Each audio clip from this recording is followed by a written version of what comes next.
Estamos chegando com mais um programa Nostra Italiani. O programa Nostra Italiani tem como objetivo principal manter viva a tradição herdada da imigração italiana há 140 anos. No programa de hoje, nós vamos falar com Geraldo Farina, historiador, professor, regente musical de coral. Nós vamos falar com ele sobre um livro que ele está escrevendo e logo mais será lançado, que fala da imigração italiana e de muitos assuntos peculiares a essa imigração. Também iremos ouvir um pouco do coral do Hospital Tacchini de Bento Gonçalves, conhecer também um pouco da história desse grupo que também mantém viva a chama da cultura italiana. O programa Nostra Italiani tem o financiamento da Lei de Incentivo à Cultura do Estado do Rio Grande do Sul, com patrocínio da Arve Indústria de Móveis, Transportes do Mar e Nativa Transportes.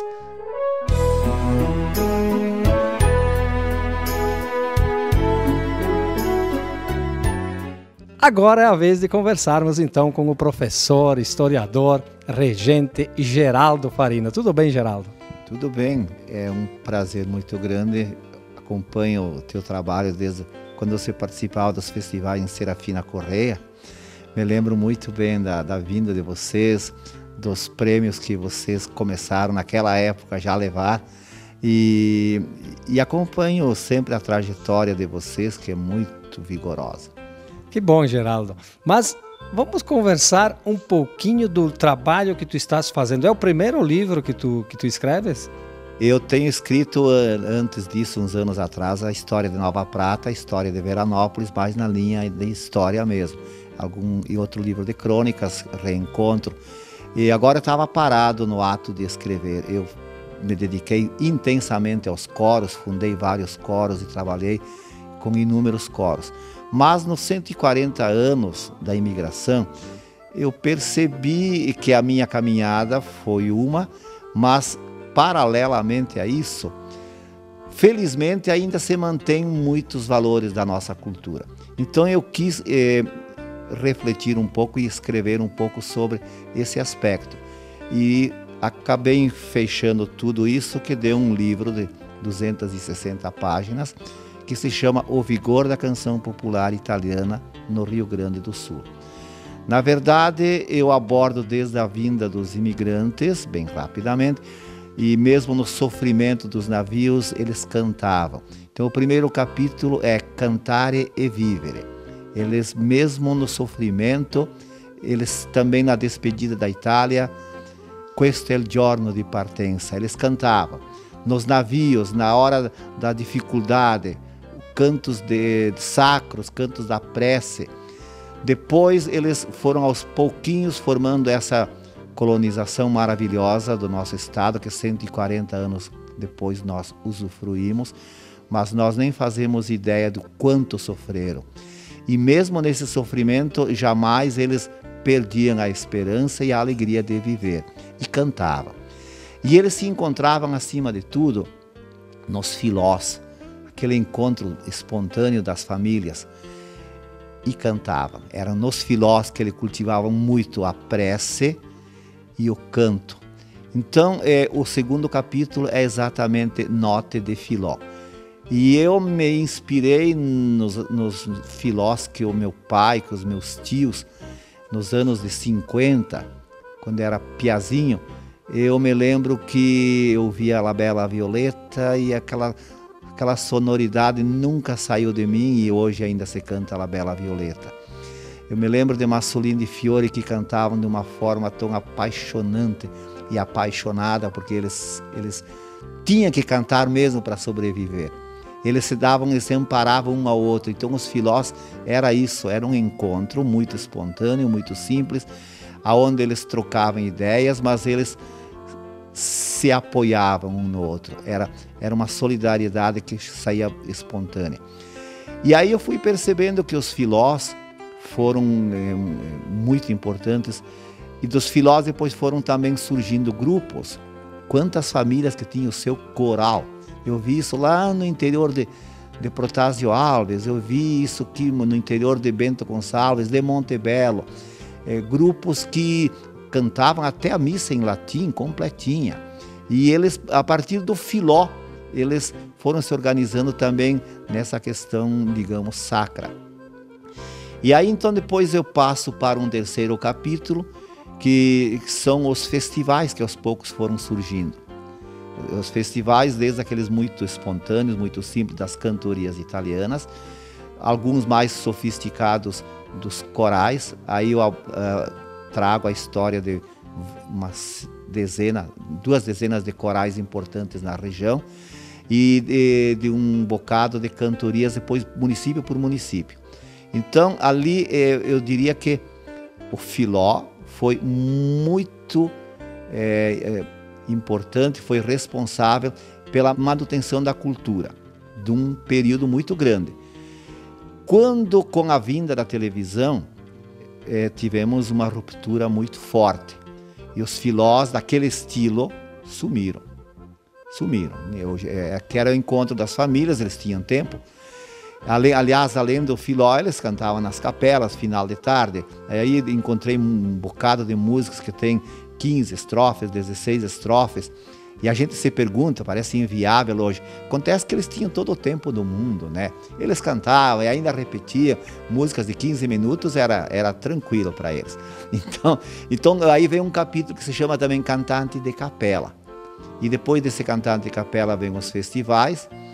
Eu recordo então um pouquinho da história dos festivais, passando por aquilo que Flores da Cunha organizava, que era a Vindima da Canção, toda a Vindima da Canção, apenas que nem algumas músicas eram em português, outras eram em italiano, outras eram mas tinha o cunho da cultura italiana.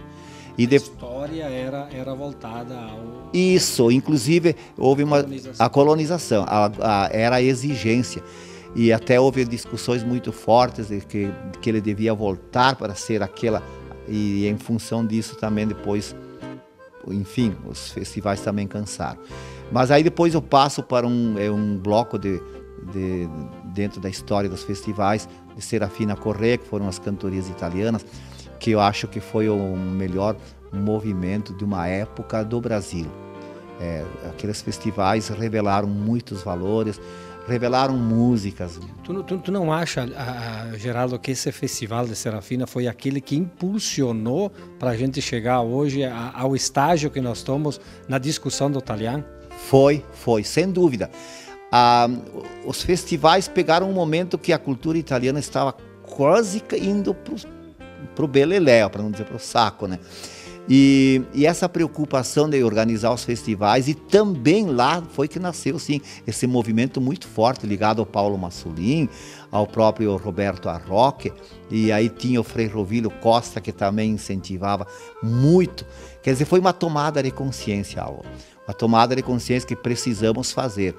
Então, acho que nós só conseguiremos manter agora a nossa cultura depois de 140 anos, e vamos manter, ela vai ter refluxos, mas é por ali, o que mantém é a língua, o nosso italiano, muito assim próprio esse movimento, e as nossas canções. As canções do folclore, as canções que nós herdamos da Itália, e as canções que vocês e outros compõem, e os corais que cantam, e os grupos. Então é ali que eu mostro que mesmo 140 anos depois, felizmente, nem tudo se perdeu. Ainda temos, eu posso dizer, o vigor da canção popular italiana. Esse é o nome do livro.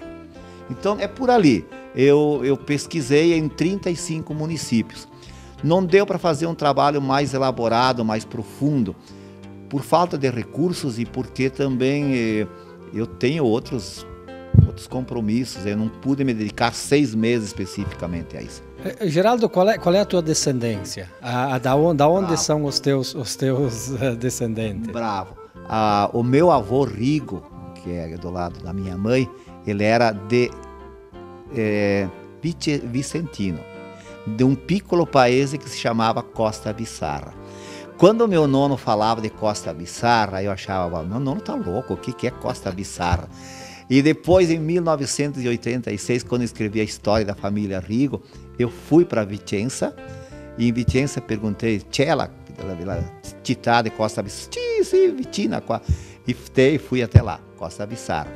E os Farina, que é uma família muito grande, que tem de todos os sacos, Farina tem um monte em várias regiões, mas na nossa região vieram 4 irmãos. Um permaneceu em Bento Gonçalves, que foi o José, que ele era cremonês, da cidade Lombardo, próprio Lombardo. Ele era da Torricella del Piso. Então, do lado dos Farina, sou Lombardo. Inclusive, qual é que foi o imigrante que veio? O seu avô? É o meu bisavô do lado dos Farina. Do lado dos Farina foi o meu bisavô. E do lado da minha mãe foi o meu avô. E eu aprendi muito porque ele adorava cantar. Ele cantava e ele quase não contava histórias aos filhos. Você bem sabe que eles sofreram tanto que eles preferiam não contar essa história. Mas eu era um rampeguina, bem piazinho, eu aproximava, não, e aí ele contava. Eu sei muitas coisas que meus tios morreram sem saber. Então eu senti até uma obrigação de escrever alguma coisa sobre isso. E eu levo profundamente essa cultura italiana. Geraldo, para a gente finalizar, quando o assunto é bom, a gente poderia ficar todo o programa falando, e principalmente com quem conhece, melhor ainda. Mas para finalizar, Geraldo, essa história final que tu me contaste aí é bem bacana. O que te diria o teu avô hoje, se ele te visse fazendo o trabalho que tu faz, de resgate dessa cultura, tu pequenininho ouvindo ele, aprendeu muita coisa. Se ele estivesse aqui te vendo esse trabalho que tu fazes, o que ele te diria? O que tu imaginas que ele te diria? Esses dias eu estava pensando que eu estou louco para ir para o céu, porque quero encontrar o meu avô, os meus tios que cantavam, fazia filós juntos. Eu acho que o meu avô chegaria, Geraldo, Benin, te stato bravo, stato bravo, Toso. Eu acho que ele diria assim, porque ele conhecia até trechos de óperas. Eles tinham uma cultura, eles eram contadini muito pobres, mas eles trouxeram uma cultura muito forte. E ele me parece que ele morreu aos 89 anos, deixou uma descendência de 11 filhos, 80 e tantos netos naquela época, hoje já seriam. Então, essa descendência do meu avô Rigo, que é também muito parecida com a descendência dos Farina. Embora os Farina tenham outras preocupações, a minha família é toda ligada à música. O pessoal pensa que Farina é só móveis, etc. E graças a Deus, porque eles eram artesãos, os Farina. Mas tenho muitas pessoas da família Farina de Nova Prata e Veranópolis ligadas à música. E eu acho que nós continuamos fazendo de uma forma ou da outra aqueles passos que o avô de repente nem sonhava que seria tão forte. Que bom! Falamos com o professor, historiador, regente de coral Geraldo Farina. Para acompanhar a nossa conversa, nós tivemos aqui a presença também do Lampião, que faz parte da história dos filós. Já voltamos com o programa Nostri Italiani. Obrigado, Geraldo.